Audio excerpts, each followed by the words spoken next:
और एक दो क्वेश्चन भी करवा दिए थे और टेस्ट का डिस्कशन भी कर दिए थे। तुम लोग डिप्रेस भी हो गए थे।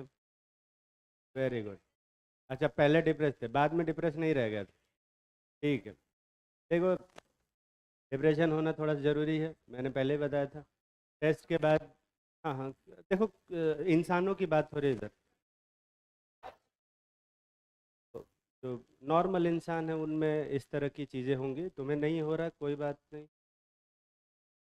क्या कर सकते हैं। तो थोड़ा बहुत डिप्रेशन होगा, अगर टेस्ट के बाद पढ़ाई करोगे। स्टार्टिंग में डिप्रेशन तो होगा।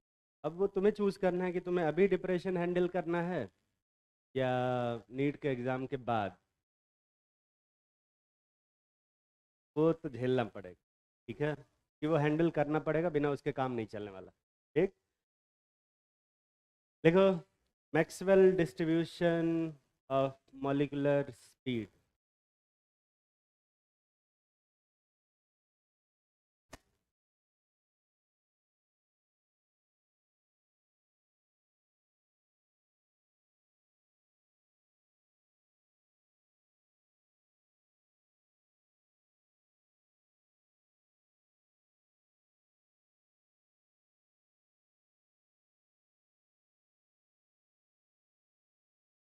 Maxwell distribution of molecular speed. इसमें ग्राफ प्लॉट करते हैं, इस साइड वेलोसिटी पे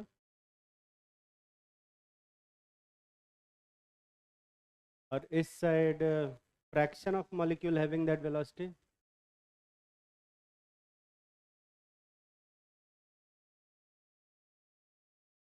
ये नहीं जानना कि ये क्या लिखा हुआ, 1/n/dv। ये fraction of molecule having that velocity लिखा हुआ है। देखो, इससे पहले कि मैं इस कर्व के बारे में तुम्हें समझाऊं ना, एक पहले एक छोटा सा कर्व बनाते हैं, का डिस्कशन करते हैं। अ, पूरे इंडिया में जितने भी नीट की तैयारी कर रहे हैं वो लोग, और उनके वेट का ग्राफ बनाते हैं with number of people having that weight का ग्राफ बनाते हैं। आई होप कि तुम्हें ग्राफ समझ में आ रहा होगा, मैं किसकी बात कर रहा हूँ। अ, जितने भी लोग नीट की तैयारी कर रहे हैं उनका वेट हम इधर प्लॉट करेंगे, और उस साइड हम वो वाला वेट कितने लोगों के पास है वो प्लॉट करेंगे। ठीक है, इंटीग्रल वैल्यू रखेंगे, फ्रैक्शन में नहीं रखेंगे। ठीक। तो क्या तो ये बता सकता है, इस साइड अगर मैं वेट प्लॉट करूं और इस साइड नंबर प्लॉट करूं, वैसे कितने नीट के तैयारी करने वाले लोग होंगे जिनका वेट जीरो होगा। जीरो वेट वाला कोई होगा क्या बे? जीरो वेट मतलब कोई मतलब नहीं बनता, यहाँ खड़ा नहीं बन जाएगा। ऐसे कितने लोग होंगे जिनका 1 किलो वेट होगा? ऐसे भी नहीं होंगे। 2 किलो वेट वाले, 3 किलो वेट वाले, 10 किलो वेट वाले तक। 10 तक तो कोई, वो 10 किसको दिखा रहा है?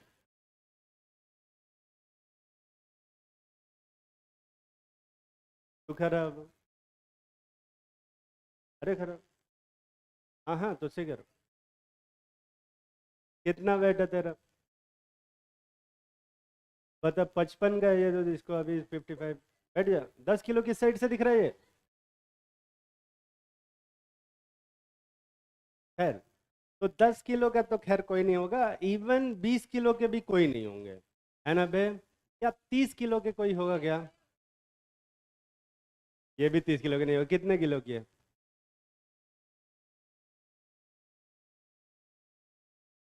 कर लेना चाहिए वैसे, मुझे लगता है कि 30 से थोड़ा सा ऊपर होगे तो, है ना? ये जब आधी तूफान आती है तो कुछ पकड़ के चलती है कि नहीं चलती?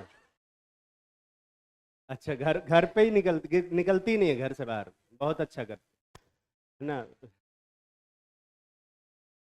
खैर, मैं वेट का ज़्यादा मजाक नहीं उड़ा सकता। मेरा वेट खुद ही इतना कम है। मैं पहले जब बाहर निकलता था तो मैं फिजिक्स का यूज़ करता था, है ना, कहीं भी मूव करने के लिए, कि जब बहुत तेज़ हवा चलती तो मेरा डायरेक्शन चेंज हो जाता था।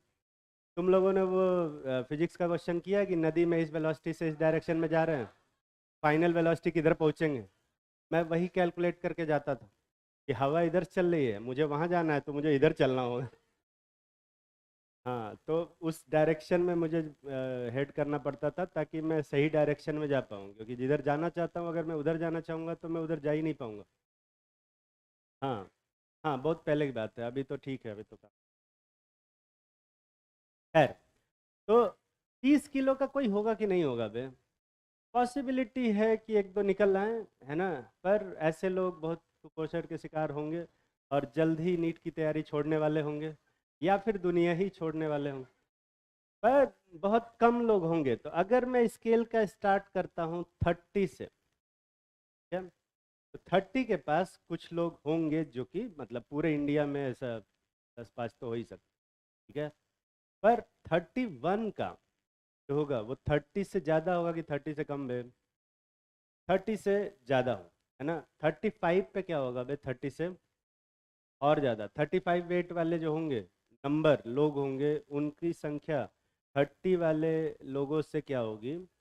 ज़्यादा होगी। ये भी समझ में आता है सबको? अरे आ रहा है कि नहीं बे? तो 35 पे भी वेट ज़्यादा होगा। 40 पे, 40 पे और ज़्यादा होंगे। इस क्लास में ही 40 वाले बहुत सारे होंगे। वो देखो, वो दिख रहे हैं ये दोनों। तो तेरा वेट कितना है बे? 41 जस्ट। वो खाना खाने के बाद वाला ना? हाँ हाँ, फिर ठीक। तो 40 वाले भी लोग हैं इसमें, किसी क्लास में 40 वाले लोग हैं तो ठीक है, बिल्कुल हो सकते हैं। क्या 45 वाले वेट के लोग होंगे बे? बिल्कुल होंगे। 40 से ज़्यादा होंगे, 40 से कम? तो जैसे जैसे वेट बढ़ा रहे हैं, जो number of people having that weight, वो क्या होता जा रहा है? वो बढ़ता जा रहा है, ठीक है। तो 45 पे और ज़्यादा होगा, 50 पे क्या होंगे? और भी ज़्यादा लोग होंगे। ये समझ में आ रहा है? 200 वेट वाले कितने होंगे? 200 वेट वाला एक भी नहीं होगा। वो उसको दिखा रहा है 200, कहीं साइड से 200 दिख रहा है तुम्हें? 200 कोई होगा तो वो फटने फटने वाला होगा, ठीक है। 200 तो खैर नहीं हो सकता। उसके सामने कुछ बोलना नहीं, किसी दिन बैठ गया तुम्हारे ऊपर, इंसान तो हो भी नहीं, वो जो हो वो भी नहीं बचोगे।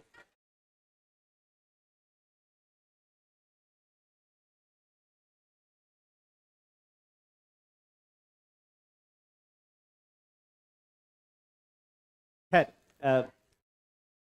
तो 200 तो खैर नहीं होगा। मैं एज्यूम करके चलता हूँ कि जो मैक्सिमम वेट होगा जो प्रिपेयर कर रहा होगा, लाइक 150 के आसपास, ठीक है। 150 वाले भी लोग दिख जाते हैं।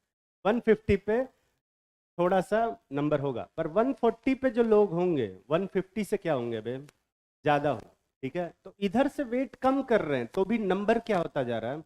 बढ़ता जा रहा है। इधर से वेट बढ़ा रहे हैं तो भी नंबर क्या होता जा रहा है? बढ़ता जा रहा है। तो ऑब्वियसली एक ऐसा वेट होगा जिस पे जो नंबर होगा वो क्या होगा? मैक्सिमम होगा। एग्जैक्ट अपने को वेट नहीं पता, पर हम ऑन एन एवरेज बात करें तो लगभग 50, 55 से 60 के बीच में, ठीक है। मुझे नहीं पता कि कितना होगा, मैं मान लेता हूँ 58, ठीक है। मान ले कि 58 वेट वाले जो लोग हैं वो सबसे ज़्यादा है। हो सकता है 57 वाले ज़्यादा हो सकता है कि 55 वाले ज़्यादा हो, है ना। मैं एक रेंडमली एक वेट ले रहा हूँ, कोई एक वेट तो ऐसा होगा ही, है ना। हाँ, वो 50 भी नहीं होगा, सॉरी 30 भी नहीं होगा, और 130 भी नहीं होगा। समझ में आ रहा है ना? बीच में ही कुछ होगा, एग्जैक्ट अपने को नहीं पता। इसको बोलेंगे, ये वाला वेट ऐसा वेट है जो ज़्यादातर लोगों के पास, ठीक है। इसको बोलते हैं मोस्ट प्रोबेबल वेट। क्या बोल देंगे वे? मोस्ट प्रोबेबल वेट बोलेंगे। सेम यही, अगर मैं इस साइड वेलोसिटी प्लॉट करता हूँ और इस साइड नंबर प्लॉट करता हूँ,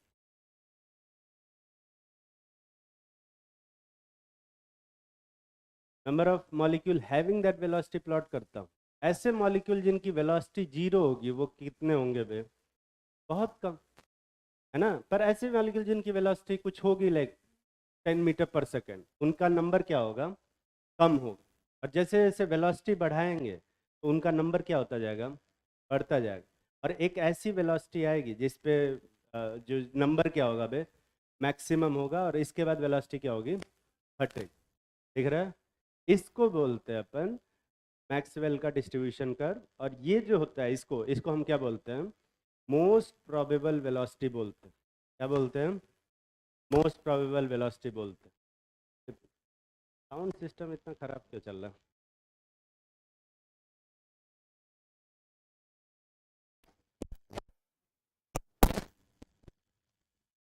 आई होप अभी ठीक, तो आवाज़ ही नहीं आ रही।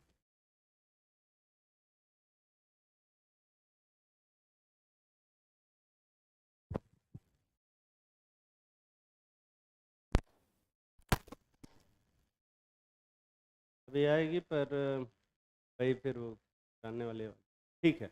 लिखो, ये फोटो बनाएंगे, यही मैक्सवेल साहब का distribution curve, velocity versus number का डिस्ट्रीब्यूशन कर्व।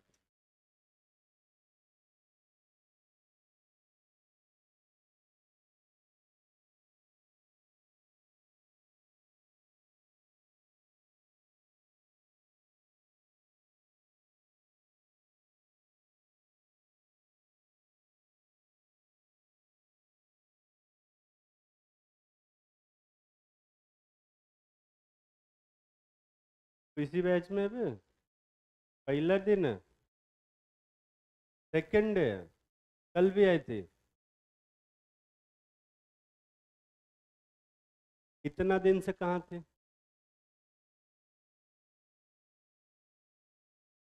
डॉक्टर ने मना किया प्रिपरेशन करने के लिए? अभी डॉक्टर ने बोला कि ठीक है कर सकते हो?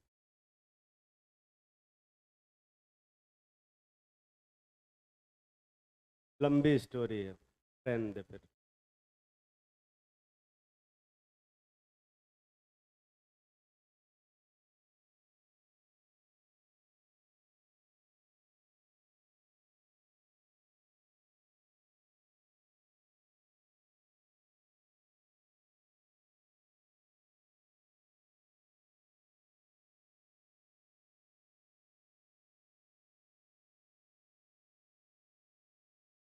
देख लिया? देखो, if graph between, if a graph between, दोनों को बहुत मारे दोनों को।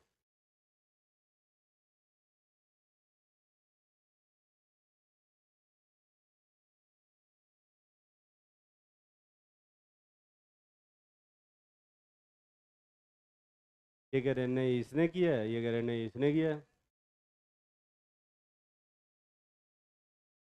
If the graph between velocity and number of molecule having that velocity, number of molecule having that velocity is plotted, is plotted, it is observed, is observed, पहला लिखो,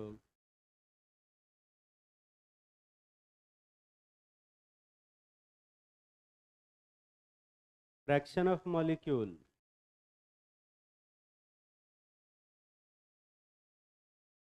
fraction of molecule having low velocity,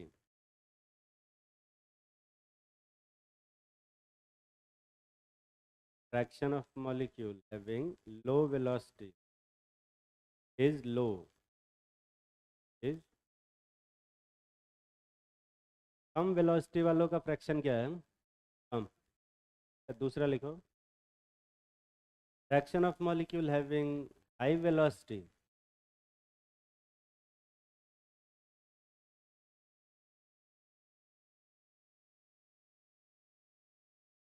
इसके हम is also low. Low velocity वालों का भी fraction कम है, high velocity वालों का भी फ्रैक्शन क्या है? कम। ज़्यादा किसका है? मिड साइज वालों का है ना, मतलब मीडियम वेलोसिटी वालों का फ्रैक्शन क्या है? ज़्यादा। तीसरा पॉइंट लिखो,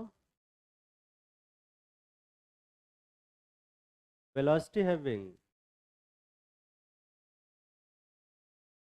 velocity having highest fraction, having highest fraction of molecule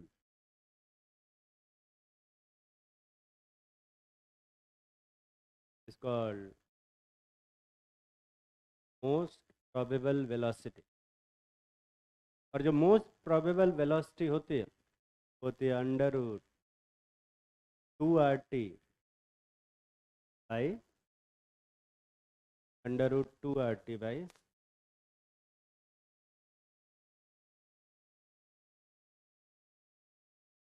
2RT by M. तो तुझने कुछ और पढ़ा है?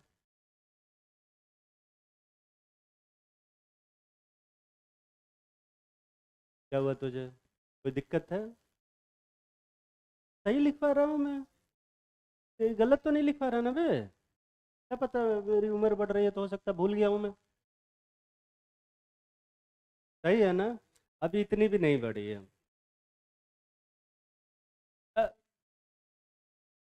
VRMS की जो वैल्यू होती है वो कितनी होती है? 3RT/m। तो ऑब्वियसली VRMS ज़्यादा है कि VMP ज़्यादा है? RMS ज़्यादा है। दिख रहा है ना? क्या दिख रहा है ना? पर एवरेज और मोस्ट प्रोबेबल वेलोसिटी में से कौन ज़्यादा होगा? कौन ज़्यादा है? एवरेज ज़्यादा होगा। दिख रहा है? तो सबसे बड़ी वेलोसिटी कौन सी होगी? RMS velocity. फिर उसके बाद एवरेज वेलोसिटी, और फिर सबसे छोटा मोस्ट प्रोबेबल वेलोसिटी होता है। समझ में आ रही बात? पार्टिकल कौन सी वेलोसिटी से मूव करता है, मोस्ट प्रोबेबल से कि एवरेज से? वो तो उनकी सबकी अपनी अपनी वेलोसिटी है ना, मोस्ट प्रोबेबल का उससे कुछ लेना देना नहीं। ठीक है, समझ में आ रहा है? अच्छा, अगर वैसे तो ये थोड़ा मैथमेटिकल चीज़ है, पर आई होप कि तुम्हें थोड़ा बहुत मैथमेटिक्स आती होगी। अगर इस डायरेक्शन में फ्रैक्शन प्लॉट किए हैं, ठीक है, और ये सारे फ्रैक्शन को अगर मैं ऐड करूं तो क्या बनता है? फ्रैक्शंस को ऐड करने से क्या बनता है? Number of particle. ठीक है, क्या बनेगा? Number of particle. और ऐसे फ्रैक्शंस को ऐड करने से क्या बन रहा है? एरिया। इसका मतलब कि ये जो एरिया है वो क्या रिप्रेजेंट करेगा? Number of particle. लिखो, area under the curve represent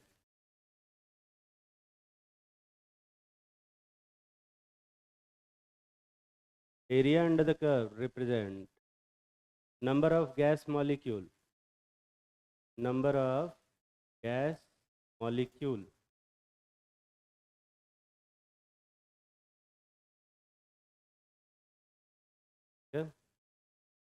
एक बात बताओ, टेम्परेचर बढ़ाएंगे तो सभी गैस की वेलोसिटी क्या होगी? बढ़ेगी। तो ऐसे मॉलिक्यूल जिनका वॉल्यूम कम है, सॉरी वेलोसिटी कम है, उनका फ्रैक्शन क्या हो जाएगा? बढ़ेगा घटेगा?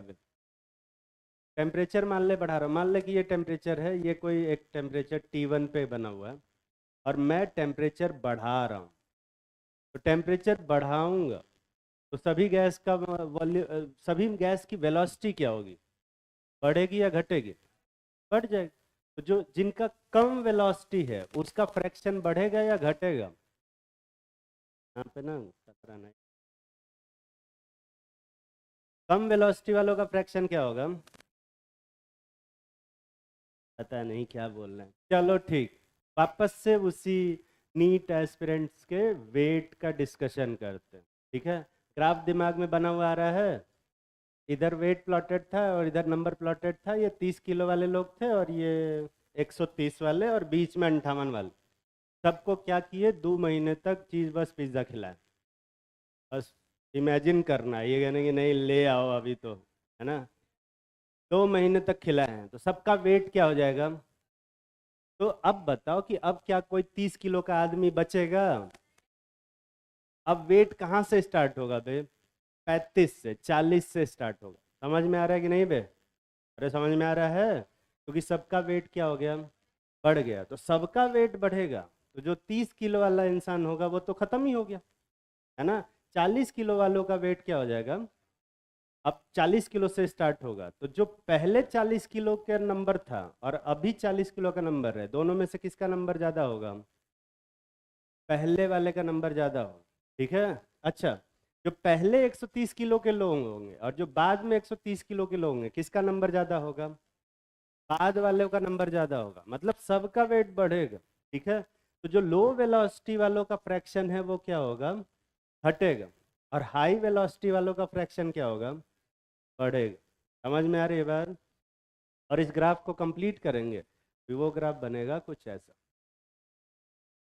ऐसा। ठीक है, ये ग्राफ किस पे बनाया मैंने, हाई टेम्परेचर T2 पे बनाया। ठीक है, अब ये इस पॉइंट पे देख मोस्ट प्रोबेबल वेलोसिटी ये है हमारा। ठीक है, तो लो वेलोसिटी वालों का फ्रैक्शन क्या हो रहा है, कम हो रहा है, हाई वेलोसिटी वालों का फ्रैक्शन क्या हो रहा है, बढ़ रहा है। लेकिन मोस्ट प्रोबेबल वेलोसिटी क्या हो रही है, अरे मोस्ट प्रोबेबल वेलोसिटी क्या हुई, ध्यान से देख, बढ़ी है। वेलोसिटी इधर प्लॉटेड दिख रहा है, तो इधर प्लॉटेड होता है, ऐसे हाथ के इशारे पे मत जाया करो, कभी कभी गलत हो। तो मोस्ट प्रोबेबल वेलोसिटी क्या हो रही है, बढ़ रहा है, और बढ़ना भी चाहिए। यहाँ पे देख टेम्परेचर बढ़ाएंगे तो मोस्ट प्रोबेबल वेलोसिटी क्या होगी, बढ़े, इसलिए बढ़ रही है क्योंकि वो वेलोसिटी इधर प्लॉटेड है। लेकिन fraction of molecule having that most probable velocity क्या होगी, कम होगी। दिख रहा है ना बे, देखो, on increasing temperature, on increasing temperature,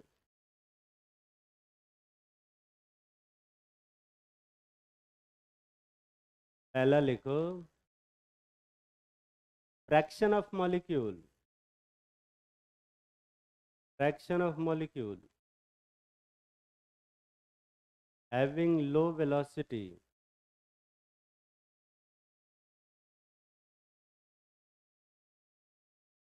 decreases,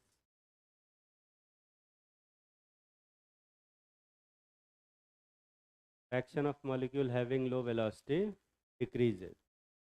आज बहुत कम लोग हैं, ये भी नहीं है, ये दोनों के बीच में बैठते नहीं, तेरे बगल में जो बैठते वो, तेरे बगल में तो कोई बैठता भी नहीं था।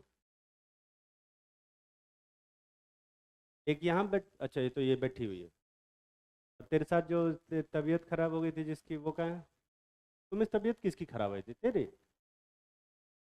अभी ठीक है, ठीक है बेटा।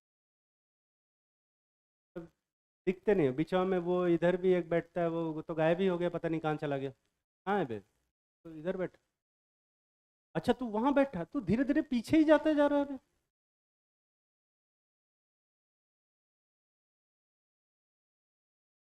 वो यहाँ से सीधा दिखता था, वो वहां भीड़ में छुप गया नहीं।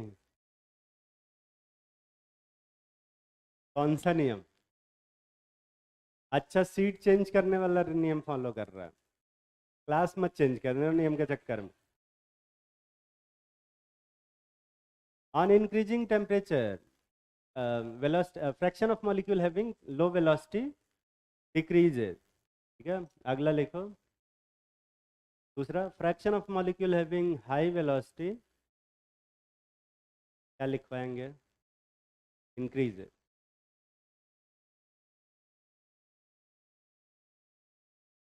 ये सब छोटे छोटे पॉइंट्स हैं, नीट में आते हैं, सर्सन रीजन में स्टेटमेंट वाइज में इस टाइप से क्वेश्चन आते हैं ना, इसको बढ़िया समझे रहना, याद मत कर लेना इसको, क्रीजेज इंक्रीजेज में कंफ्यूजन हो जाएगा।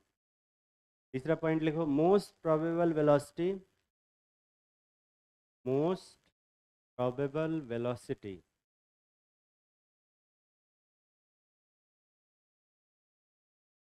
क्या लिखवाएंगे, इंक्रीजेज कि decreases, increases, most probable velocity increases, but fraction of molecule having, fraction of molecule having most probable velocity, fraction of molecule having most probable velocity क्या लिखवाएंगे, decreases। most probable velocity बढ़ रही है, लेकिन fraction of molecule having that most probable velocity वो क्या हो रही है, decrease हो रही है। दिख रहा है ना? अच्छा, टेम्परेचर बढ़ाने से नंबर ऑफ मॉलिक्यूल क्या होगा, बढ़ेगा घटेगा? फिर पीवी इक्वल टू एनआरटी में साफ साफ दिखाई देता है कि टेम्परेचर बढ़ाएंगे तो नंबर ऑफ मोल्स क्या होगा, टेम्परेचर बढ़ाने से नंबर ऑफ मोल कुछ नहीं फर्क पड़ता, पे वो सेम ही रहता है। और एरिया अंडर द कर्व क्या रिप्रेजेंट करता है यहाँ पे? Number of molecule. तो टेम्परेचर बढ़ाने से एरिया क्या होगा? सेम रहेगा। समझ में आ रहा है ना? तो टेम्परेचर बढ़ा लो पर एरिया कांस्टेंट रहेगा। लिखो area under the curve remain same. अब ऐसे दिखाई नहीं देगा तुम्हें, पर तुम्हें समझ में आना चाहिए कि अगर area number of gas represent कर रहा है तो टेम्परेचर बढ़ाने से number of moles of gas बढ़ेगा नहीं, चेंज नहीं होगा। क्या लिखवाएंगे? Area under the curve remain same. ठीक है। तो तुम्हें क्या करना है, एक ग्राफ बनाना है इसमें T3 का।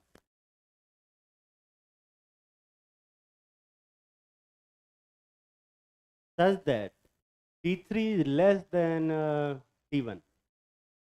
बनाओ अपने मन से इसी ग्राफ में, ये नहीं कि अलग से कोई ग्राफ बना रहे हो, उसी ग्राफ में एक T3 का ग्राफ बनाओ। एक लोअर टेम्परेचर T3 पे ग्राफ बनाना, जल्दी बनाओ।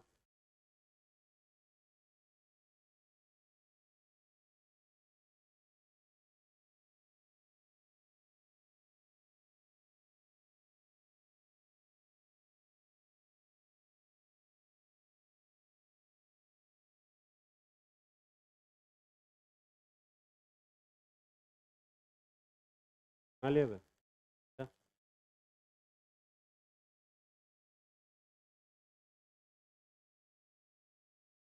सब लोग बनाओ बे।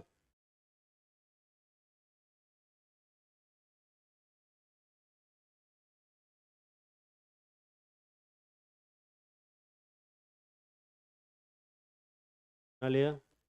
तू दोनों अब से एक साथ मत बैठा करो, क्या?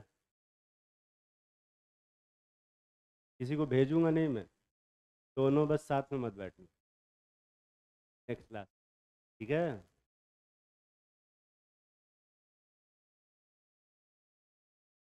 तुम डिसाइड करो कौन कहाँ बैठे।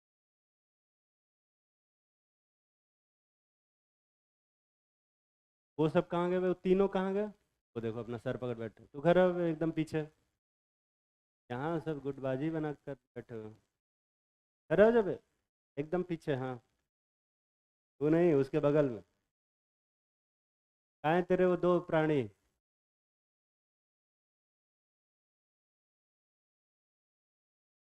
एक और बैठता था ना तेरे साथ। क्या ब्रेकअप हो गया तुम लोगों का?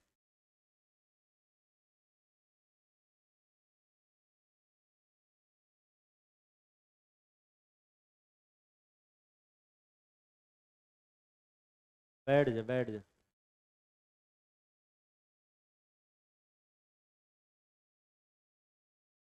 बना लिया होगा। मिल गया? क्या मिल गया? वो प्राणी कहाँ है? अच्छा, वो वहीं बगल में लेटा हुआ है। तबीयत खराब है उसकी? उसको उठाओ। उठाओ उसको, उठाओ। सो रहा है?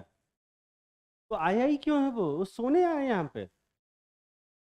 अभी जस्ट तबीयत खराब हो गई? ये कौन सी तबीयत है यार, जो मतलब मुझे देख के तबीयत खराब हो गई है? मेरी शक्ल देख के तुम लोग तबीयत खराब हो जाती है? वो यस सर भी बोल रहा है।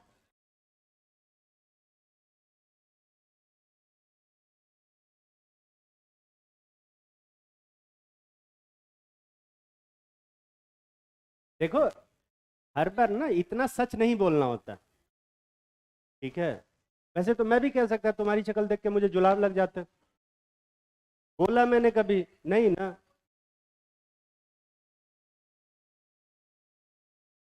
चलो देखते हैं।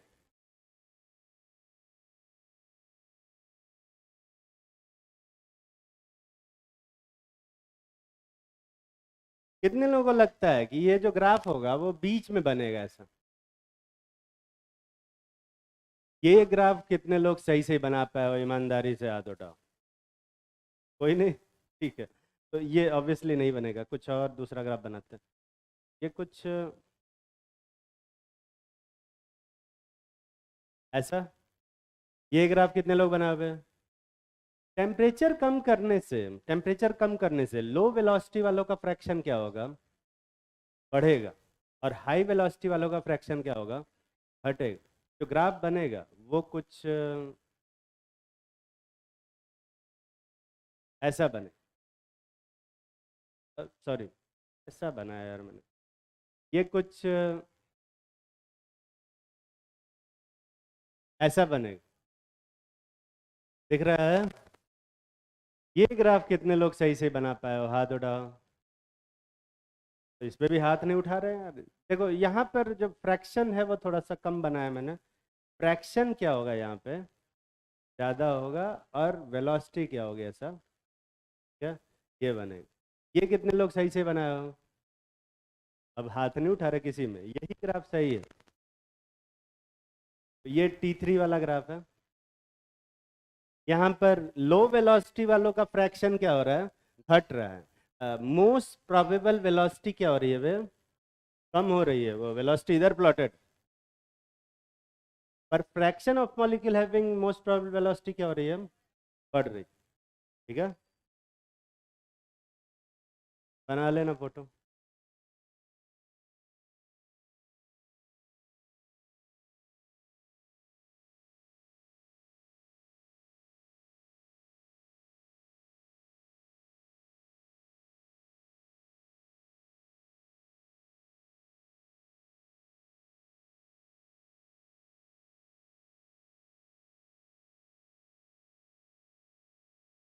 एक छोटा सा क्वेश्चन करते हैं। कैलकुलेट रेशियो ऑफ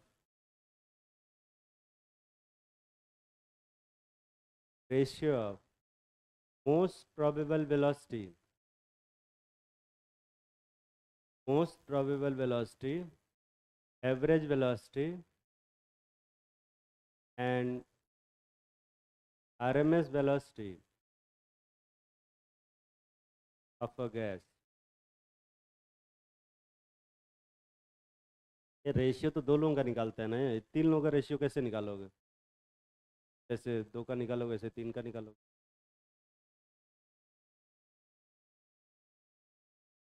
नब्बे क्या था? जीव लोग यार।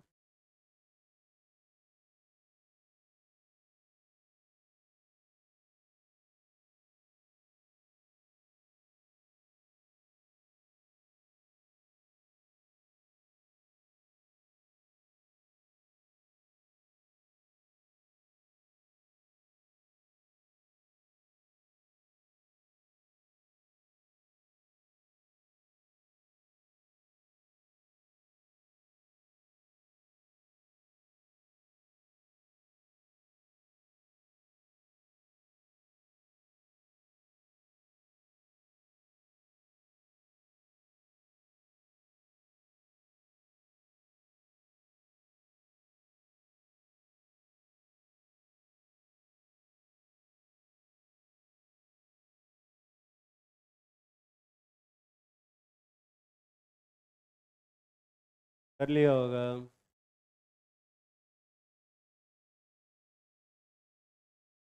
इतने लोग कुछ ना कुछ एक्सप्रेशन लिख लिए।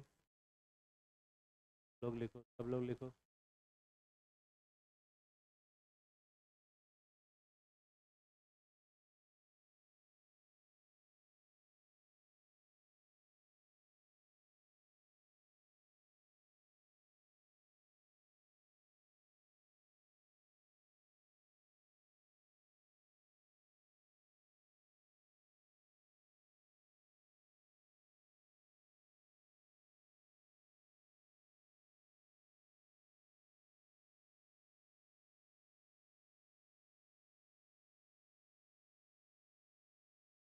चलो ठीक। तो most probable velocity, average velocity और RMS वेलोसिटी का जो रेशियो आएगा वो आएगा अंडर रूट ऑफ कितना? 2RT/m is to 8/πRT/m is to क्या बे? 3 RT/, यही आ रहा है। ये RT/M तो हमको लग रहा है कि कैंसिल हो जा रहा है सब जगह से। ये क्या बनेगा, √2 8/π √3, यही आ रहा है। ये रूट से रूट भी कैंसिल हो रहा है, नहीं नहीं, रूट से रूट कैंसिल मत कर देना बे। रेशियो में रूट कैंसिल होता है क्या? ऐसा कभी मत करना कि ये 3/2 है, ये रूट कैंसिल करके 3/2 कर दे। ये सही है कि गलत है? तो अगर तुम्हें थोड़ा सा भी मैथ्स आता है तो ऐसे ऐसा ऐसा कर नहीं सकते क्या? डिवाइड हो रहा है क्या? ये √2 को डिवाइड कर दो तो क्या? 1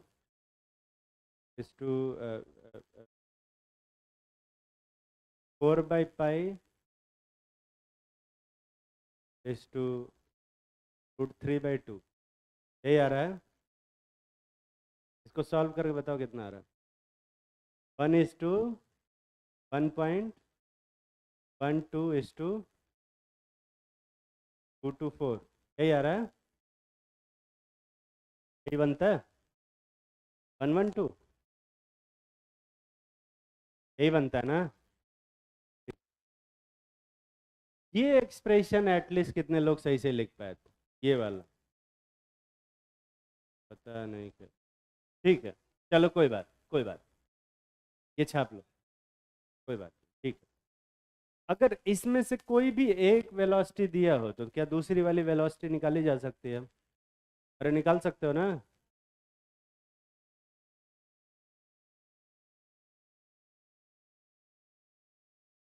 छाप लो जल्दी से। वैसे कोई सेंस नहीं बनता इसका, पर क्योंकि तुम्हारे मॉड्यूल में इसको डिराइव कराया है अलग से, और तुम अगर इसको याद रखते हो तो एग्जाम में जल्दी से क्वेश्चन कर पाओ। ठीक है।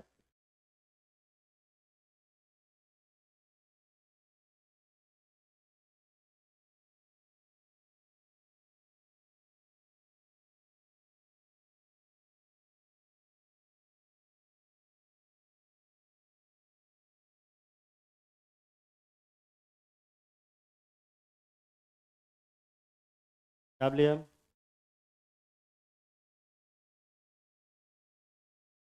मोस्ट प्रोबेबल वेलोसिटी होती है, ये अपन ने अभी पढ़ा है, ये किसके बराबर है, 2 RT/m। और एवरेज वेलोसिटी कितने के बराबर होती है, 8/π RT/m, क्या यही बनता है ना? रूट भी तो आएगा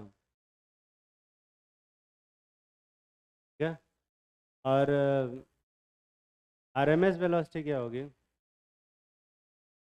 √3 RT/m। अच्छा, ये जानते दो लोग कि जो PV इज इक्वल टू होता है 1 मोल गैस के लिए, वो कितने के बराबर होता है, RT के बराबर। तो क्या इन सभी RT की जगह पे मैं क्या लिख सकता हूँ, PV लिख सकता हूँ कि नहीं लिख सकता हूँ? यहाँ पे लिखो ऐसा, ये बनेगा 2,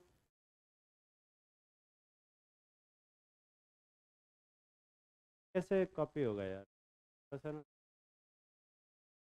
देखो लिखूंगा तो नहीं मैं,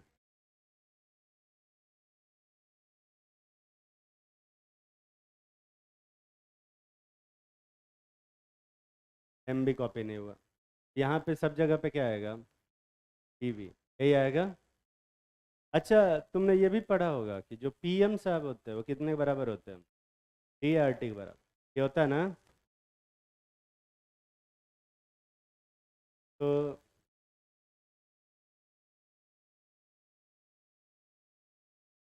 RT इज इक्वल टू क्या लिख सकते हैं हम लोग, PM/ क्या, T लिख सकते हो ना? अरे लिख सकते हो कि नहीं? तो RT/m जो बनेगा वो क्या बनेगा, P/D बनेगा, ये बनेगा। ये सेम जो इक्वेशन है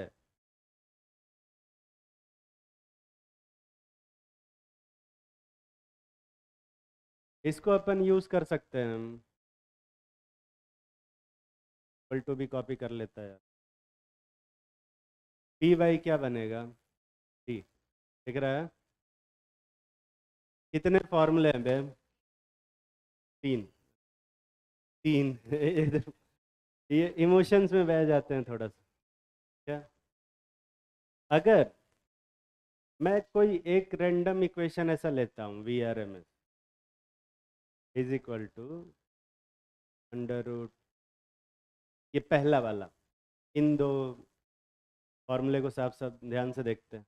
टेम्परेचर अगर मैं बढ़ाता हूँ तो आरएमएस की वैल्यू क्या होगी, बढ़ेगी घटेगी बे? बढ़ेगी। टेम्परेचर अगर मैं 4 टाइम्स करूँगा तो आरएमएस स्पीड कितना टाइम्स हो जाएगी, 2 टाइम्स हो जाएगी। दिख रहा है? अगर मैं मॉलिक्यूलर मास बढ़ाता हूँ तो आरएमएस स्पीड क्या होगी, कम होगी। अगर मैं मॉलिक्यूलर वेट 4 टाइम्स करता हूँ तो आरएमएस स्पीड कितना टाइम्स कम हो जाएगी, हाफ हो जाएगी। दिख रहा है कि नहीं दिख रहा है बे? अरे दिख रहा है?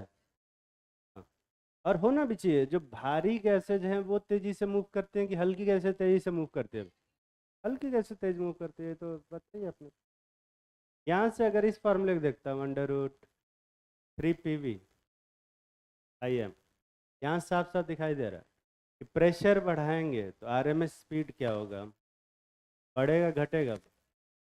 अगर मैं प्रेशर को 4 टाइम्स कर देता हूँ तो आरएमएस स्पीड कितना टाइम्स हो जाएगा, 2 टाइम्स हो जाएगा, 4 टाइम्स हो जाएगा? मैं बोलो, तो आरएमएस स्पीड पे कोई फर्क नहीं पड़ेगा। आरएमएस स्पीड क्या बना रहेगा, कांस्टेंट। क्योंकि आरएमएस स्पीड सिर्फ किस पे डिपेंड करता है, टेम्परेचर पे डिपेंड करता है। प्रेशर बढ़ाने से वेलोसिटी नहीं बढ़ता। तुम कहोगे अरे क्या फार्मूला लिखा तो है। देखो, अगर टेम्परेचर कांस्टेंट है और प्रेशर बढ़ाएंगे तो पीवी की वैल्यू क्या बनी रहेगी वे, कांस्टेंट। प्रेशर बढ़ाएंगे तो वॉल्यूम क्या हो जाएगा, घट जाएगा, ताकि पीवी क्या बना रहे, कांस्टेंट। तो आरएमएस स्पीड भी क्या बना रहेगा, कांस्टेंट। तो प्रेशर बढ़ाने से वेलोसिटी बढ़ती है घटती है? हाँ, कुछ नहीं होता। प्रेशर बढ़ाने से वेलोसिटी पे कोई फर्क नहीं पड़ता। ठीक है? प्रेशर, वेलोसिटी सिर्फ किस पे डिपेंड करता है, टेम्परेचर और मॉलिक्यूलर मास पे। पर अगर मैं ये वाला फार्मूला देख, ये वाला फार्मूला देखो, dp/t,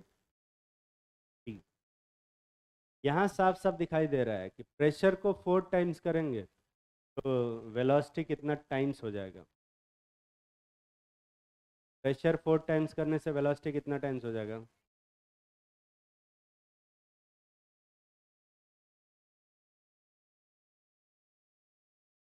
तो घर अब तेरे पीछे, ये प्रेशर को अगर मैं 4 टाइम्स करता हूँ तो वेलोसिटी कितना टाइम्स हो जाएगा? नहीं बढ़ेगा। कहाँ है, यहाँ दिख तो रहा है।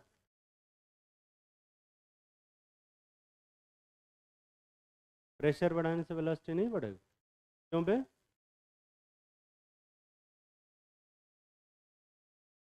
वही तो बताना है, क्यों नहीं बढ़ेगा। फॉर्मूले में तो साफ साफ दिखाई दे रहा है कि प्रेशर के स्क्वायर रूट के डायरेक्टली प्रोपोर्शनल।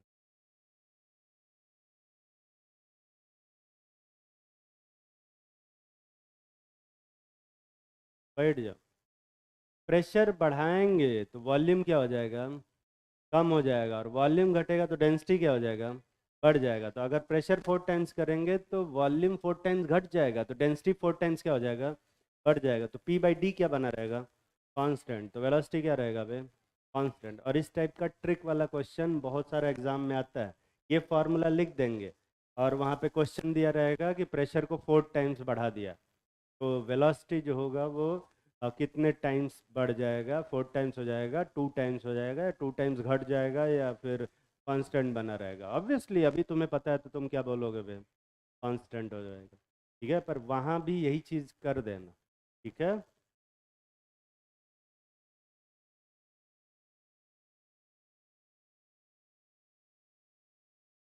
कई साल पहले तुम लोग को याद होगा, मैंने पीवी वर्सेस टी का ग्राफ बनवाया था। इधर प्रेशर था और यहाँ क्या था भाई, पीवी।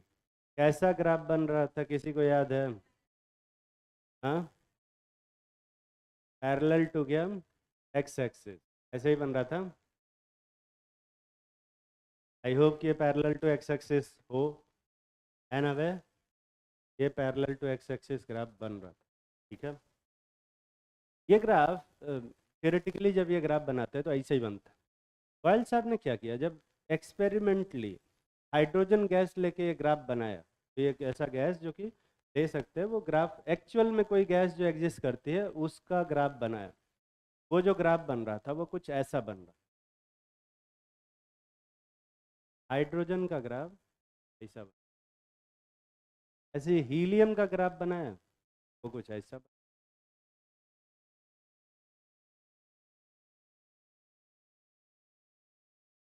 जब नाइट्रोजन का ग्राफ बनाने गया वो कुछ ऐसा बना, बड़ा अजीब सा ही बना। ऑक्सीजन का बनाया तो वो कुछ ऐसा बन रहा, मीथेन का ऐसा बन रहा, CO2 का ऐसा बन रहा,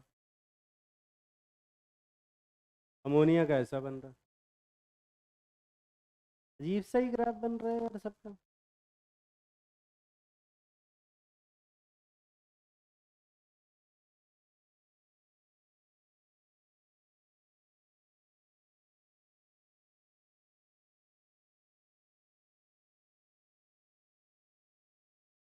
इस टाइप का कुछ ग्राफ बन रहा था, ठीक है। तो क्वेश्चन आते हैं मेरे दिमाग में जब मैं ये ग्राफ बनाता हूँ। जब कोई एक्चुअल जो ग्राफ, एक्चुअल जो गैस है नाइट्रोजन हाइड्रोजन, अगर इसको लेके प्रेशर एक कंटेनर में रखते हैं सिलेंडर पिस्टन के,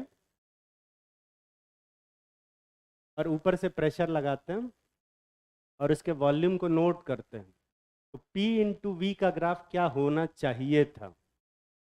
कांस्टेंट होना चाहिए था कि नहीं भी होना चाहिए था? पर जब एक्चुअल में ग्राफ बनाया, एक्सपेरिमेंटली ग्राफ बनाया, तो कोई कांस्टेंट था ही नहीं, ये सब टेढ़ा मेढ़ा ग्राफ बन रहा, ठीक है। अब यहाँ पे दो सवाल उठते हैं। पहला सवाल ये कि ऐसा क्यों हो रहा है ना, और दूसरा सवाल ये कि अगर ऐसा हो रहा है मतलब पीवी कांस्टेंट है कि नहीं है बे? अरे पीवी कांस्टेंट है कि नहीं? नहीं। वर्ल्ड साहब कैसे बोले कि पीवी कांस्टेंट होगा? आइडियल गैस कहाँ से लेके आए थे वो? इमेजिन कर लिए, तो उसको बॉयल्स लॉ कैसे बोल सकते हैं? उसको तो बॉयल्स हाइपोथेसिस बोलनी चाहिए ना।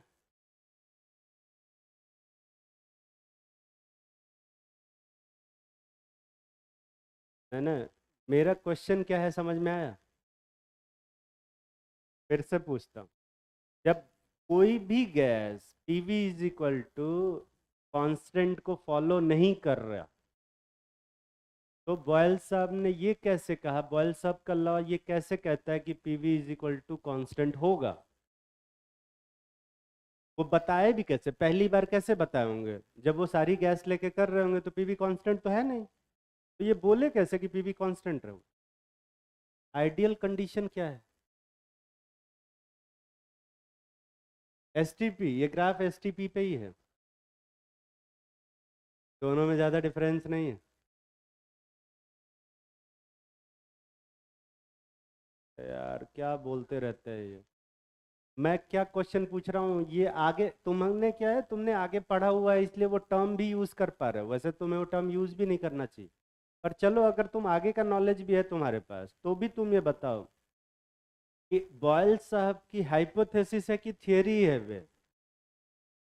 बॉयल्स लॉ है, और लॉ जानते हो ना क्या होता है? मैंने तुम लोग एटॉमिक स्ट्रक्चर में पढ़ाया था कि पहले हाइपोथेसिस आती है जो सबसे नीचे होती है, उसके बाद क्या आता है? थियरी, उसके बाद ऊपर क्या आता है? प्रिंसिपल, और उससे ऊपर क्या होता है? लॉ। लॉ गलत नहीं होता, ये तो गलत हो रहा है, सामने ही गलत हो रहा है। तो इसको इसको लॉ कैसे बोल रहे हो? इसको तो हाइपोथेसिस बोलना चाहिए कि बॉयल साहब को लगा कि PV is equal to constant होगा, पर ये कांस्टेंट तो नहीं है।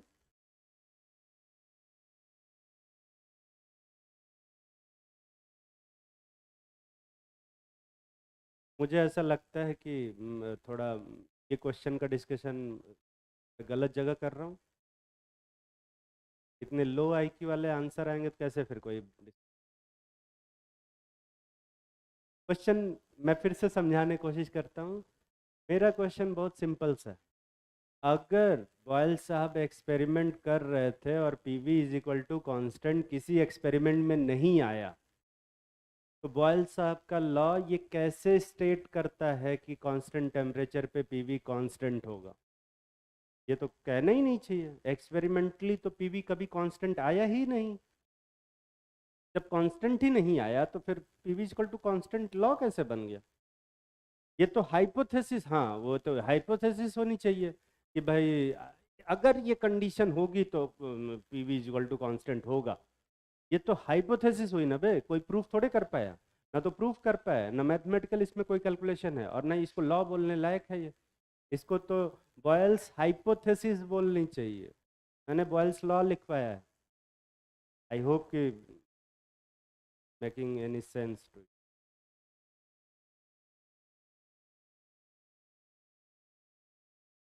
कौन बताएगा?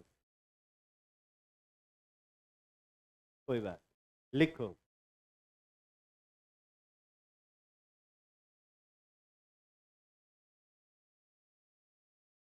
Deviation of real gas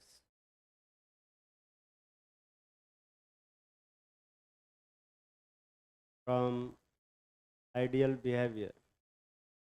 deviation of real gas from ideal behaviour.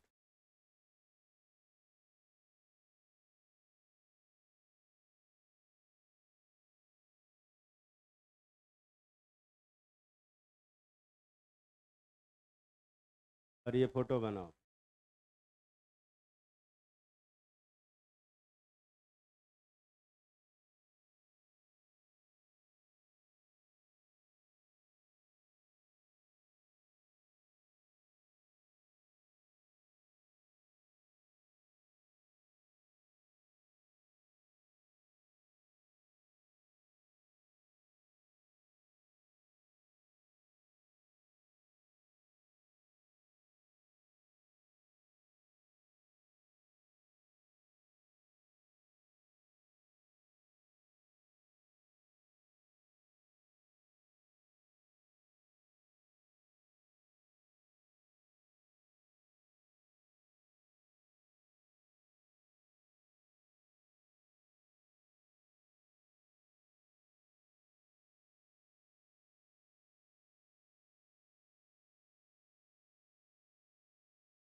अब लिया।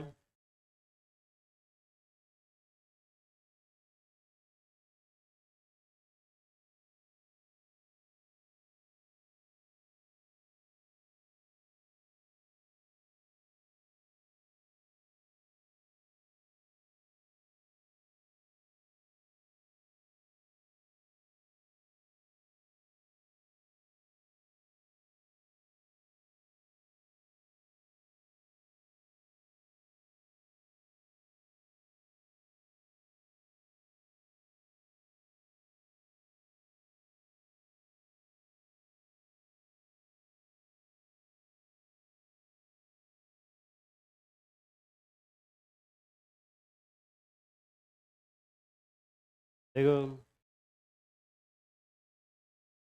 when the graph between when the graph between PV and P plotted or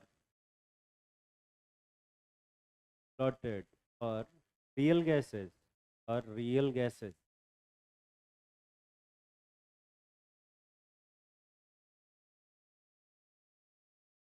following two types of graph following two types of graph पर observe following two types of graph WER, इसको तुम लोग क्या पढ़ते हो? पर ऑब्जर्व, पेयर नहीं पढ़ते हो ना? ऑब्जर्व, पहला लिखो, पहला फॉर हाइड्रोजन एंड हीलियम, और hydrogen and helium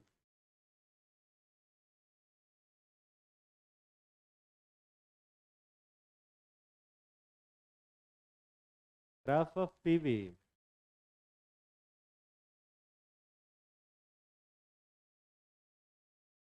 is a straight line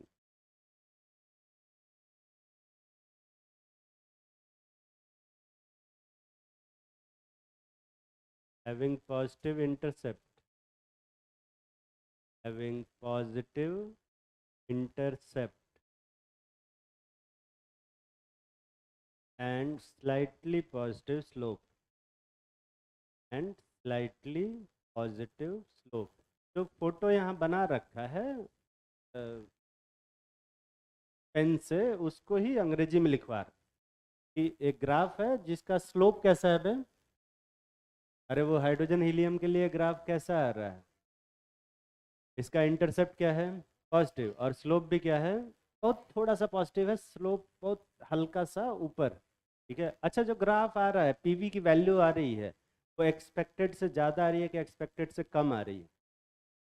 ज़्यादा आ रही है। जब भी कोई वैल्यू एक्सपेक्टेड से ज़्यादा आती है, इसको हम किस टाइप का डेविएशन बोलते हैं? पॉजिटिव डेविएशन बोलते हैं। कैसा डेविएशन बोलते हैं?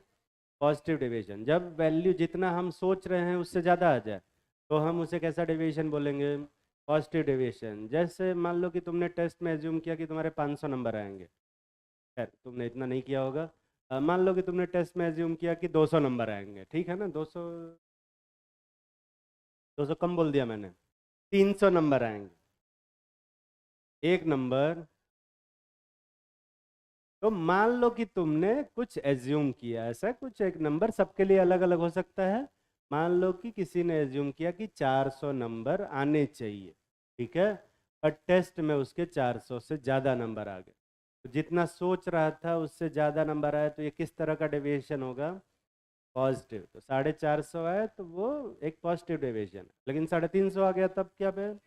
ये नेगेटिव डेविएशन है। कौन सा डेविएशन अच्छा होता है? होता तो कोई भी अच्छा नहीं, पर यहाँ पे है ना, टेस्ट में पॉजिटिव डेविएशन अच्छा होता है। ठीक है। और उसका रीज़न है तुम अपनी एक्सपेक्टेशन जो है उसको कम रखो। तो जब तुम एक्सपेक्टेशन कम रखोगे तो टेस्ट में कुछ भी नंबर आएगा तो खुश रहोगे। ज़्यादातर लोग क्या करते हैं, अपनी एक्सपेक्टेशन ही हाई रखते हैं, है ना? तो जैसे टेस्ट में दो लोगों के 450 नंबर आए, उसमें से एक दुखी था और एक खुश था। बताओ क्यों? कि जो खुश था उसने 400 सोचा था, और जो दुखी था उसने 500 सोचा था। दोनों के आए कितने पे? 450। एक्सपेक्टेशन लो रखो, हमेशा खुश रखो। ठीक है। यहाँ पर, यहाँ पर डेविएशन कैसा हो रहा है, पॉजिटिव की नेगेटिव पे? Positive deviation. वहीं ब्रैकेट में लिखोगे, ब्रैकेट में पॉजिटिव डेविएशन। सेकंड लिखो, दूसरा type of graph, for other gases, for other gases value of PV first decrease. PV की वैल्यू पहले क्या हो रही है? डिक्रीज हो रही है। Attain a minimum value, attain a minimum value, एक मिनिमम वैल्यू को टच कर रही है, and then increase, and then increase. अच्छा, आइडियल वाली लाइन को कट करने से पहले, क्योंकि ये वैल्यू एक्सपेक्टेड से क्या आ रही है अभी? कम, तो ये किस तरह का डेविएशन है? Negative deviation. ब्रैकेट में लिखो कैसा deviation? Negative deviation, negative deviation.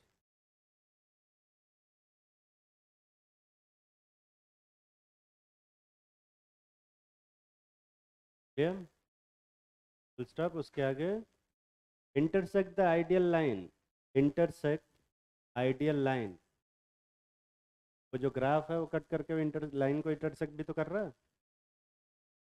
And then kept increasing, then kept increasing, intersect the ideal line and then kept increasing, kept increasing, वही इंक्रीजिंग। ठीक है, ब्रैकेट में कौन सा डेविएशन, पॉजिटिव डेविएशन। तो ये तो हमारा ऑब्जर्वेशन था कि भैया जब ग्राफ जब जब कोई गैस लिए और उसमें पीवी का ग्राफ बना रहे हैं तो इस टाइप का ग्राफ आ रहा है। अब ये क्यों आ रहा है, इसके पीछे क्या रीज़न हो सकता है, ये कौन बताएगा। कहना चाहती हूँ, मैं तुझसे कह रहा हूँ। हाँ हाँ हाँ। मैं ये नहीं पूछ रहा हूँ कि कब ये graph P V is equal to constant आएगा, मैं ये पूछ रहा हूँ कि ये ग्राफ ऐसा क्यों आ रहा है। वो तो दिख रहा है, क्यों नहीं फॉलो कर रहा है। तो रियल गैसेस को आइडियल गैस लॉ कौन पढ़ाएगा। मैं ये पूछ ही नहीं रहा हूँ कि रियल गैस को आइडियली कैसे बिहेव करवाया जाएगा, मैं ये कह रहा हूँ कि रियल गैस रियल की तरह क्यों बिहेव कर रहा है।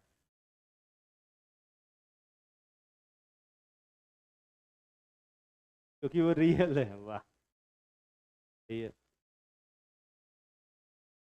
बैठ जा बैठ जा बैठ जा। कोई और, हाँ तो कुछ कहना चाह रहा। जैसे टेम्परेचर एक्सटर्नल फैक्टर कैसे हो गया, टेम्परेचर तो कांस्टेंट बना हुआ है तब से।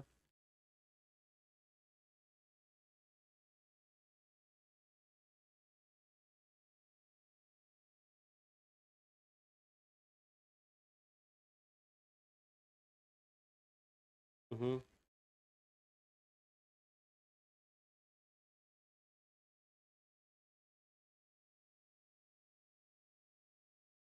काइनेटिक थ्योरी ऑफ गैसेज में बहुत सारे एजम्पशन माने गए थे, याद आ रहा है तुम्हें कि सभी गैसेस क्या होंगे, स्फेरिकल होंगे और गैस के मॉलिक्यूल के बीच में कोई इंटरेक्शन नहीं होगा और सारे कोलिजन इलास्टिक होंगे। ये सब पढ़े थे कि नहीं पढ़े थे। उसमें दो पॉस्टुलेट ऐसा माना गया था क्योंकि मतलब बहुत पूरी तरह से सही नहीं है। जैसे पहला एक पॉस्टुलेट माना गया था कि जो मॉलिक्यूल का वॉल्यूम है वो टोटल वॉल्यूम के रिस्पेक्ट में क्या होता है, नेग्लिजिबल होता है। सही है, पर ये हमेशा सही नहीं होता। ठीक है, हमेशा नहीं सही होता। दूसरा, force of attraction between the molecule क्या माना गया था, जीरो मान लिया था कि भाई कोई फोर्स ऑफ अट्रैक्शन या इंटरेक्शन होता ही नहीं है। पर अपने को पता है कि गैस के मॉलिक्यूल में फोर्स ऑफ अट्रैक्शन थोड़ा थोड़ा होता है। और इन कुछ छोटी छोटी चीज़ों की वजह से जो हमने सोचा था कि ऐसा ग्राफ बनेगा, एक्चुअली में वैसा ग्राफ नहीं बनता। ठीक है, देखो, reason for the deviation, reason for the deviation of real gases from ideal behaviour.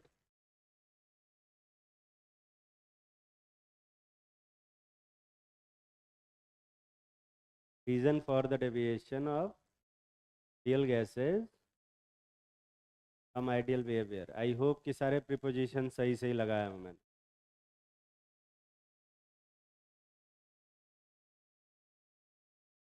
Position वाली क्लास कर ली थी मैंने। देखो, पहला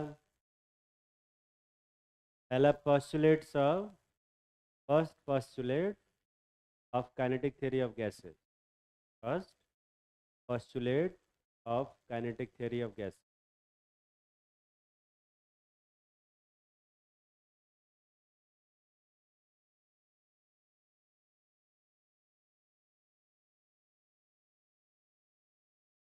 लिखो, volume of molecule, volume of molecule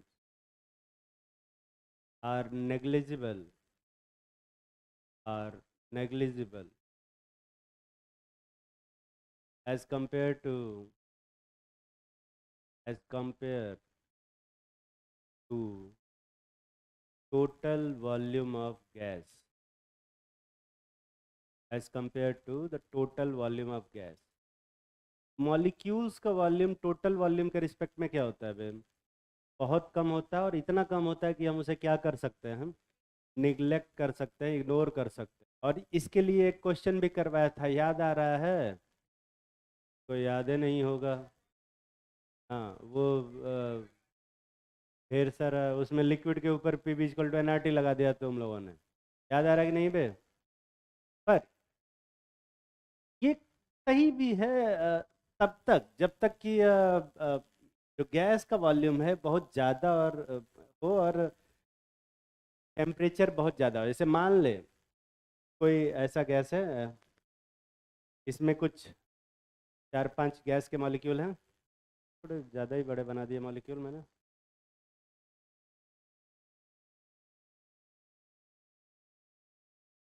इसमें मान लो कि इसमें कुछ 7 मॉलिक्यूल हैं गैस के, ठीक है?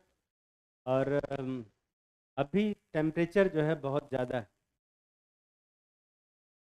हाई टेम्परेचर है और लो प्रेशर है। तो टेम्परेचर जब बहुत ज़्यादा होगा, टेम्परेचर बढ़ाते हैं तो वॉल्यूम क्या होता है? अगर टेम्परेचर बढ़ाएंगे तो वॉल्यूम क्या होगा? बढ़ेगा। और प्रेशर कम करेंगे तो वॉल्यूम क्या होगा? और बढ़ेगा। तो वॉल्यूम इस टाइम पे बहुत क्या होगा? ज़्यादा। और गैस के मॉलिक्यूल का वॉल्यूम क्या है? बहुत कम। तो क्या पूरे गैस के मॉलिक्यूल पूरे वॉल्यूम के रिस्पेक्ट में छोटका छोटका वॉल्यूम निगलेक्ट कर सकते हो? अबे कर सकते हो कि नहीं? पर मान ले कि इसका टेम्परेचर घटाया जाए और प्रेशर क्या किया जाए? बढ़ाया जाए, तो ऐसे में गैस का वॉल्यूम क्या होगा बे? घटेगा। गैस का वॉल्यूम क्या होगा? घटेगा। अलग वॉल्यूम घट गया, ठीक। और प्रेशर है, गैस का वॉल्यूम घटेगा पर मॉलिक्यूल का वॉल्यूम क्या होगा? वही रहेगा, ठीक है। मॉलिक्यूल का वॉल्यूम क्या रहेगा? उतना, ठीक। तो थोड़ा और प्रेशर बढ़ाते हैं और थोड़ा और टेम्परेचर कम करते हैं ताकि वॉल्यूम क्या हो जाए? बहुत ही ज़्यादा डिक्रीज हो जाए। और कम कर ले। हाँ ठीक, इतना ठीक। और कर दें। अब देखो, अभी गैस के मॉलिक्यूल का वॉल्यूम क्या हो गया? काफ़ी कम हो गया। क्या इसके रिस्पेक्ट में, इस वॉल्यूम के रिस्पेक्ट में, ये जो छोटा छोटा वॉल्यूम है उसको निगलेक्ट किया जा सकता है क्या? जब टेम्परेचर बहुत ज़्यादा होगा और प्रेशर बहुत कम होगा, ऐसे में वॉल्यूम क्या होगा बे? बहुत ही ज़्यादा। और ये छोटे छोटे वॉल्यूम को क्या कर सकते हैं अपन? निगलेक्ट। लेकिन जब प्रेशर बहुत ज़्यादा होगा और टेम्परेचर कम होगा, ऐसे में ये पूरा वॉल्यूम कम हो जाएगा। अब ऐसे में मॉलिक्यूल के वॉल्यूम को क्या कर सकते हैं? अब निगलेक्ट नहीं कर सकते, ठीक है। तो जो करेक्शन हमने जो काइनेटिक थ्योरी ऑफ गैस में जो एजम्पशन माना था, ये हमेशा सही है या किसी एक पर्टिकुलर कंडीशन में ही सही है बे? कौन से कंडीशन में? हाई टेम्परेचर और लो प्रेशर पे ही ये जो ऑस्चुलेट है, ये जो एजम्पशन है वो काम करेगा। लो टेम्परेचर हाई प्रेशर पे ये काम ही नहीं करेगा, ठीक है। लिखो करेक्शन। तो इसमें एक छोटा सा करेक्शन करने की जरूरत है, लिखो।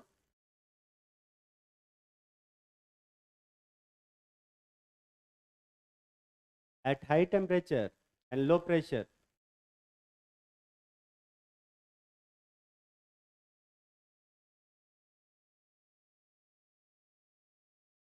at high temperature and low pressure, when volume of gas, when volume of gas is very high,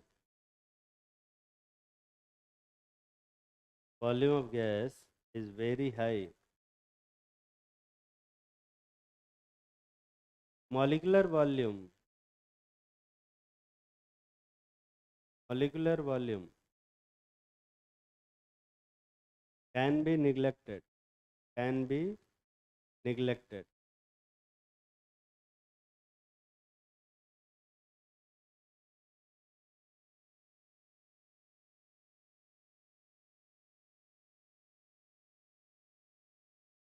but at low pressure, but at low temperature,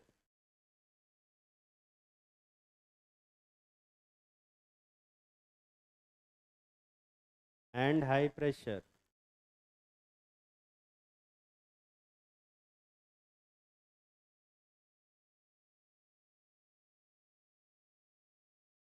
but at low temperature and high pressure, when volume of gas is small,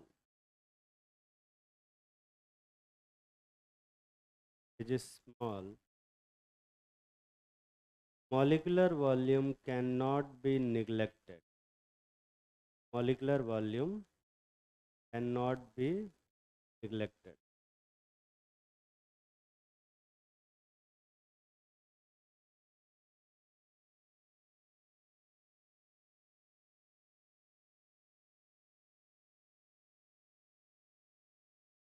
ठीक है, दूसरा assumption लिखो, क्योंकि बोला गया था कि सही है, पर एक्चुअली में ये भी हमेशा सही नहीं होता।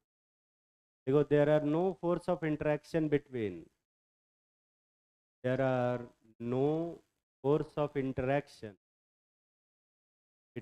Gas molecule. गैस मॉलिक्यूल के बीच में किसी भी तरह का फोर्स ऑफ इंटरेक्शन नहीं होता। पर तुमने फिजिक्स में एक ग्राफ पढ़ा होगा ऐसा, कि जब कोई मॉलिक्यूल ऐसा ऐसा मॉलिक्यूल होता है, मॉलिक्यूल जब बहुत दूर रहता है तो उनके बीच में पोटेंशियल एनर्जी वर्सेस डिस्टेंस का ग्राफ बनाते हैं, तो कुछ इस टाइप का ग्राफ बनाते हैं, याद आता है ऐसा ग्राफ? तो शुरू में पोटेंशियल एनर्जी क्या होती है? कम होती है, जीरो होती है ऑलमोस्ट। फिर जैसे जैसे पास आते हैं पोटेंशियल एनर्जी क्या होती जाती है? घटती जाती है। और यहाँ पर आके पोटेंशियल एनर्जी क्या होती है? मिनिमम। और इस टाइम पे फोर्स ऑफ, यहाँ तक क्या लगता है? Force of attraction. और इसके बाद से क्या लगने लग जाता है? Force of repulsion. तो जब मॉलिक्यूल बहुत दूर रहते हैं तो उनके बीच में कैसा अट्रैक्शन लगता है कि रिपल्शन लगता है? कुछ नहीं लगता। लेकिन जब बीच में पहुंचते हैं एकदम, मतलब बहुत ना तो बहुत दूर होते हैं ना तो बहुत पास होते हैं, तो उनके बीच में क्या लगता है? अट्रैक्शन। और जब बहुत पास आ जाते हैं तो उनके बीच में क्या लगने लगता है? रिपल्शन लगने लग जाता है। ठीक है, मान ले कि अभी गैस में जो प्रेशर है ये बहुत कम, लो प्रेशर, तो वॉल्यूम क्या होगा? बहुत ही, अरे वॉल्यूम क्या होगा? बहुत ही ज़्यादा होगा। और वॉल्यूम बहुत ज़्यादा होगा तो डिस्टेंस बिटवीन मॉलिक्यूल क्या होगा? बहुत ज़्यादा। तो ऐसे में फोर्स ऑफ अट्रैक्शन लगेगा कि रिपल्शन पे? कुछ नहीं लगेगा। लेकिन जब मॉलिक्यूल मान ले कि प्रेशर बढ़ा दिया, और प्रेशर बढ़ाएंगे तो गैस के मॉलिक्यूल क्या होंगे? पास आ जाएंगे। और पास आएंगे तो इनके बीच का जो डिस्टेंस होगा वो क्या हो जाएगा? थोड़ा सा कम हो जाएगा, मीडियम साइज का हो जाएगा। और मीडियम साइज का हो जाएगा तो इनके बीच में क्या लगने लगेगा? अट्रैक्शन। पर अगर मैं बहुत ही कम वॉल्यूम कर देता हूँ, प्रेशर बहुत बढ़ा देता हूँ, ऐसे में इनके बीच का जो डिस्टेंस होगा वो क्या हो जाएगा? बहुत कम हो जाएगा। और डिस्टेंस जब बहुत कम हो जाता है इनके बीच में क्या लगने लगेगा? तो ये एज्यूम करना कि मॉलिक्यूल के बीच में किसी भी तरह का इंटरेक्शन नहीं है, ये हमेशा सही है कि अंडर द कंडीशन सही है? अंडर विच कंडीशन सही है? कि प्रेशर क्या हो? बहुत ही कम। बहुत कम प्रेशर पे ये काम करेगा, ये वाला एजम्पशन सही है। मीडियम प्रेशर पे और बहुत हाई प्रेशर पे ये भी काम नहीं करता। ठीक है, तो क्या लिखेंगे? करेक्शन। इसको भी करेक्ट करने की ज़रूरत है। लिखो correction.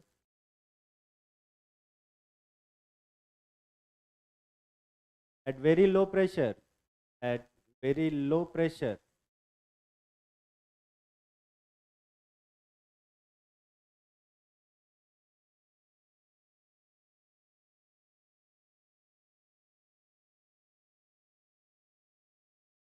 when volume of gas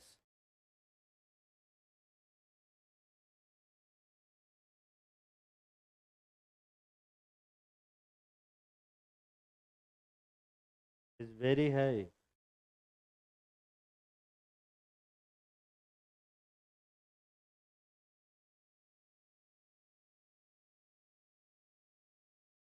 distance between molecules, distance between molecules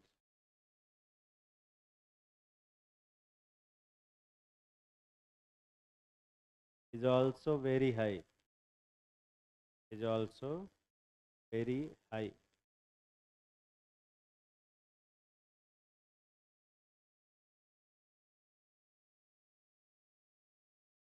And there will be no interaction between, there will be no interaction between gas molecule.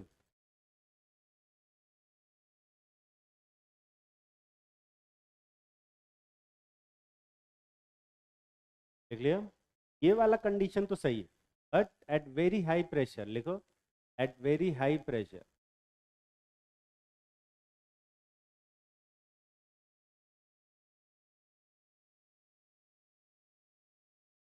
when the volume of gas,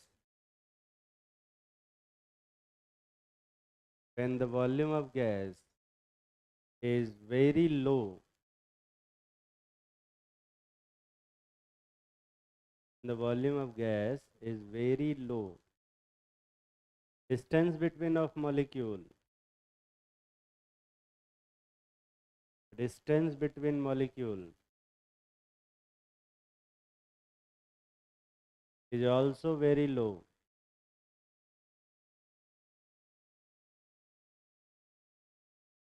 The nature of interaction will be, nature of interaction will be, क्या लिखोगे?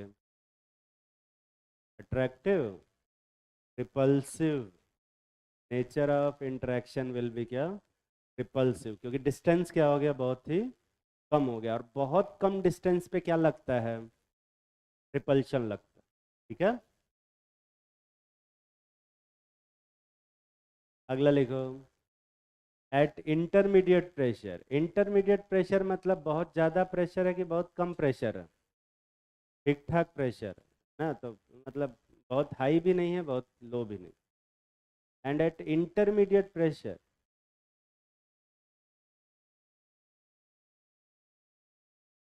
and the volume of gas is intermediate, and the volume of gas is intermediate,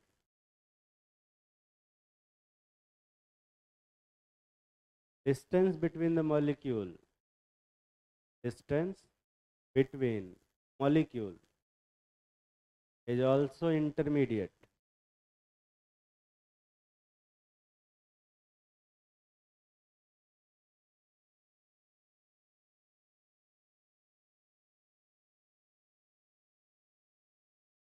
Nature of interaction will be,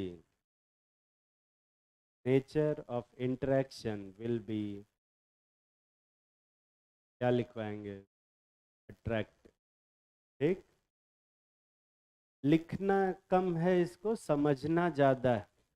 ठीक है, कह रहे हैं कि ये कम लिखना था तो इतना लिखवा दिए हैं ना, ज़्यादा लिखना होता तो पता नहीं क्या करते हैं, पर ये कम ही लिखवाए हैं, समझना ज़्यादा है।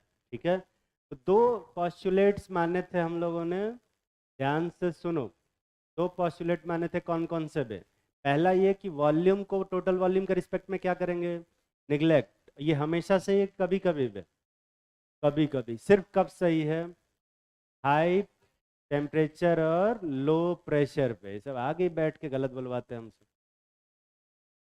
हाई टेम्परेचर और लो प्रेशर पे ही सही है, लो टेम्परेचर हाई प्रेशर पे काम नहीं करेगा। ठीक है, दूसरा नेचर ऑफ इंटरेक्शन क्या होगा? नेग्लिजिबल होगा, मतलब कोई भी फोर्स ऑफ अट्रैक्शन नहीं होगा। ये भी सिर्फ कब अप्लीकेबल है? जब लो प्रेशर होगा और हाई टेम्परेचर होगा। लेकिन प्रेशर को अगर मैं बढ़ाता हूँ, धीरे धीरे बढ़ाता हूँ, तो शुरू में कैसा फोर्स लगेगा? अट्रैक्टिव, और बाद में कैसा लगने लगेगा फोर्स? रिपल्सिव। अब अगर ये सब चीज़ें अगर हम अकाउंट में नहीं रखेंगे तो इस तरह की गलतियां तो आएंगी। इस तरह की गलती पे, इस तरह। ठीक है, और इसीलिए रियल गैसेज आइडियल गैस वाले इक्वेशन को सही से फॉलो नहीं करते। रियल गैस को फॉलो कराने के लिए क्या करना पड़ेगा? अपने को आइडियल गैस इक्वेशन में चेंजेस करने पड़ेंगे ना। अपने को चेंज करना पड़ेगा कैसे ये मतलब आता है। कितना टाइम बचा है? 2 मिनट में तो खैर नहीं समझा सकते क्या? अगली क्लास ले लें। अगली क्लास किसकी है? जूलॉजी की है। जूलॉजी कौन सर पढ़ा रहे हैं? वही अपने सब आप